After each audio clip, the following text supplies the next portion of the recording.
ਸਾਡੇ ਵਾਂਗੂ ਪਿਆਰ ਭਰੀ ਸਤਿ ਸ੍ਰੀ ਅਕਾਲ। ਅੱਜ ਅਸੀਂ ਡੋਰਾ ਲੈ ਕੇ ਆਏ ਆ। ਇੱਕ ਹੈਗੀ ਸਾਡੇ ਕੋਲੇ ਡਾਇਮੰਡ ਨਾਲੇ ਸ਼ਕਤੀ। ਅੱਜ ਅਸੀਂ ਇਹਦੀ ਅਨਬਾਕਸਿੰਗ ਕਰਾਂਗੇ।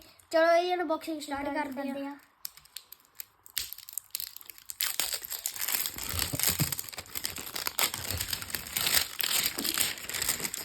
देखो जी बारी का डोरा जी दोनों सेम ही डोरा निकली है जी। पर आह थोड़ा भारी गट्टू है जी, आह थोड़ा हौली गट्टू है। एक बार ये चेक करते डोरे बहुत सैट डोरे ये गंदे ठगनी है। हाँ कारण तो टुट नहीं रही। देखो जी तगड़ी डोरा हुई। चलो जी ये पेचा ले आके दे रहे हैं जी। आए नहीं पहला रे शक्ति ने कटता, पहला बेचा हम दूजा बेचा दे दे कौन कटूगा।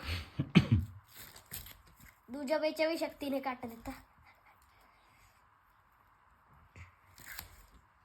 तीजा बेचा भी शक्ति ने कटता। बहुत भैड़ी है शक्ति।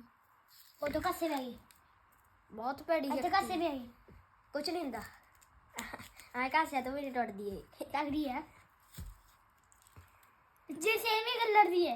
सेम कलर दा नहीं है बस। हाँ सेम ही कलर दी। थोड़ी डार्क है। थोड़ी डार्क है शक्ति अपनी। कल तू आया दूर यूज कीते सी उदों आया।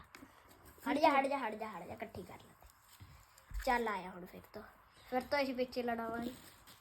आई वो बाद चो इहने कट्टता शक्ति डायमंड दा।